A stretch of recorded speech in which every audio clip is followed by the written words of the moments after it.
গত 15-16 বছরে আমাদের লোকাল গভর্নমেন্ট এবং লোকাল পলিটিক্সকে আসলে টেকনিক্যালি এবং ক্যাটেগরিক্যালি ধ্বংস করা হয়েছে। আপনি যদি দেখেন, আমি নিজে গ্রাম মফস্বলে কাজ করে আসছি 2.5 বছরের মতন, এবং আমি দেখেছি যে ওখানে লোকাল গভর্নমেন্ট এবং পলিটিক্সের সাথে মানুষ পুরোপুরি বিচ্ছিন্ন। There is a huge gap presence still now, এবং এই গ্যাপটা দূর করতে কিন্তু আসলে অনেক সময় লাগবে। এই গ্যাপ কখনো একদিনে বা এক মাসে দূর হবে না। এখন আমরা বলতে পারি আমরা আসলে কী করতে পারি। খুবই ইজি। আমরা যারা পাবলিক অ্যাডমিনিস্ট্রেশন স্পেশালিস্ট বা পলিটিক্যাল অ্যানালিস্ট রয়েছেন, তাদেরকে বসে একটা প্রেসক্রিপশন দিতে হবে, যে প্রেসক্রিপশনে থাকবে যে স্থানীয় সরকার, লোকাল গভর্নমেন্ট কীভাবে অপারেট করবে, এটা স্ট্রাকচারটা কীরকম হবে, এবং এই যে 70% পপুলেশন আছে এটাকে কীভাবে তারা প্রপারলি কেটার করতে পারে in regards to their economic and social freedom and development.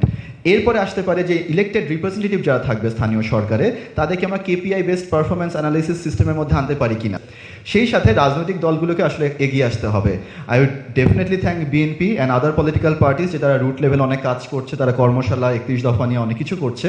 কিন্তু এখন is the right time, is the high time যে একটা লোকাল পলিটিক্স এবং লোকাল গভর্নেন্স নিয়ে ব্লু প্রিন্ট পাবলিশ করা for the root level people.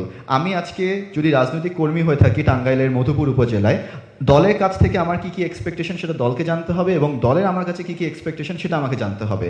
এই দুটোর একটা ইন্টিগ্রেশন করতে হবে, তাহলে মনে করি যে আমাদের লোকাল পর্যায়ে ডেমোক্রেসিটা স্ট্রেনথেন হবে।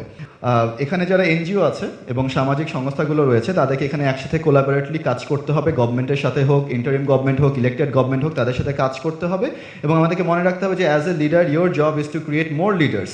একমাত্র ধান্দাবাজ, গড কমপ্লেক্সওয়ালা এবং নিয়ত খারাপ মানুষই বলবে যে আমার কোনো বিকল্প নেই, আমি শুরু, আমি শেষ, আমি সেরা।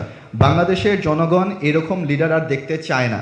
বাংলাদেশের মানুষ একটা প্রপার পার্লামেন্ট দেখতে চায়, যেখানে পলিসি এবং দেশের মানুষের সমস্যা নিয়ে কথা বলা হবে। তারা পার্লামেন্টে কোনো মিউজিক্যাল শো দেখতে চায় না। সর্বশেষ বলতে চাই যে বাংলাদেশের মানুষ 15-16 বছর কোনো ভোট দিতে পারেনি। আমি ভোট দিতে পারিনি। আমি ভোট দিতে চাই। আমি একটা নির্বাচিত সরকারকে দেখতে চাই, যে নির্বাচিত সরকার জনগণের কাছে অ্যাকাউন্টেবল থাকবে। এখন অনেকেই বলতে পারে যে কেন নির্বাচন নিয়ে কথা বলছি, সংস্কার নিয়ে কেন কথা বলছি না। ইটস বিকজ 15-16 বছর ধরে আমাদেরকে আসলে ট্রমাটাইজ করে রাখা হয়েছে। We can not have faith on any one. So এটা ইন্টারিম গভর্নমেন্টের উচিত যে এই আস্থার যে জায়গাটা আছে, এই আস্থার জায়গাটা ক্রিয়েট করা এবং মানুষজনের থেকে এই সংখ্যাটা দূর করে দেওয়া যে এই গভর্নমেন্টও সেম কাজটাই করবে।